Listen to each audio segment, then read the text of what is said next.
یہ جو لائن لگا کے گیٹ نمبر 4 کے باہر کھڑے ہوتے ہیں اور آج میں وہ ٹیلی فون کی لاگ بک اٹھا کے لے آؤں کہ کتنی کالیں یہ کرتے ہیں ملاقات کے لیے تو آپ حیران رہ جائیں گے۔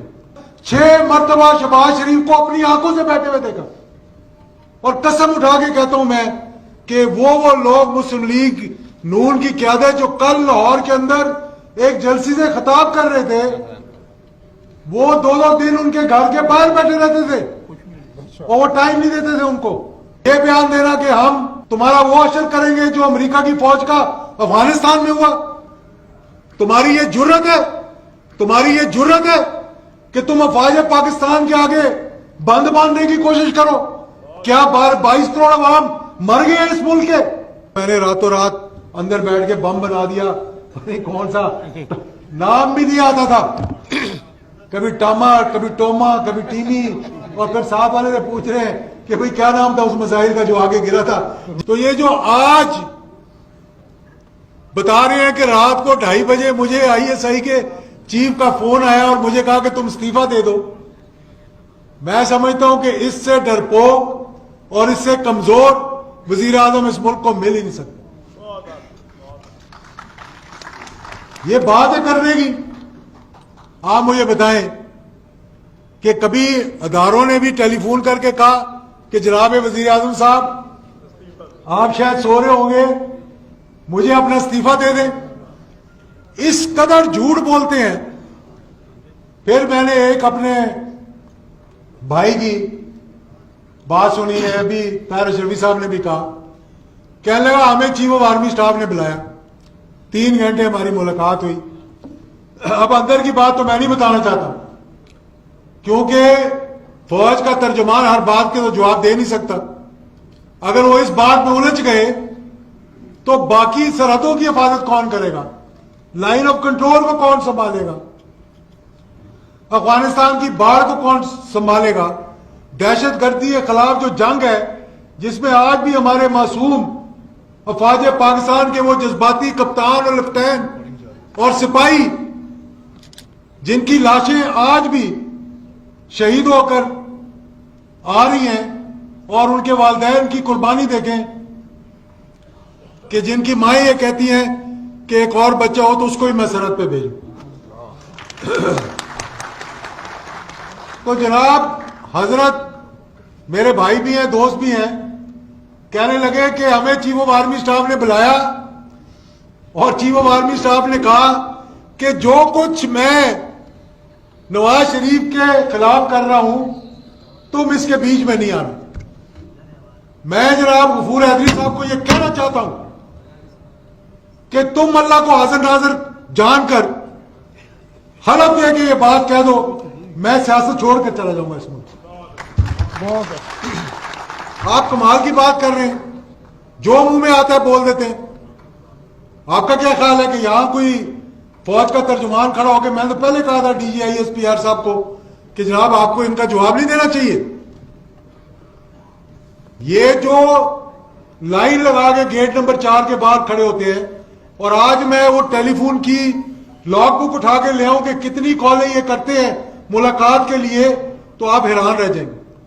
اور کتنی ملاقاتیں کی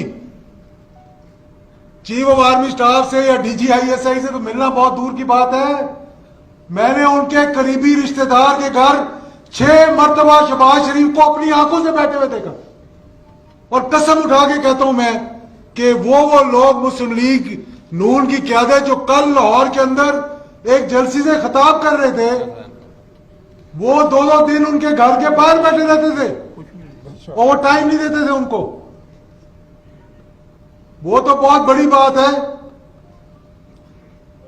میں نے ان کو دیکھا اسٹیشن کمانڈر لاہور 1999 کے کو کے بعد وہ بریگیڈیئر صاحب کے دفتر میں وہ لوگ بیٹھے ہوتے تھے جو آج پاکستان کے بہت بڑے جمہوریت کا علم اٹھا کر کھڑے ہوئے ہیں کہ جمہوریت کے لیے ہم قربانیاں دے دیں۔ یار تم مطلب کوئی تھوڑا بہت، اور پھر یہ بیان دینا کہ ہم تمہارا وہ اشر کریں گے جو امریکہ کی فوج کا افغانستان میں ہوا، تمہاری یہ جرت ہے کہ تم افواج پاکستان کے آگے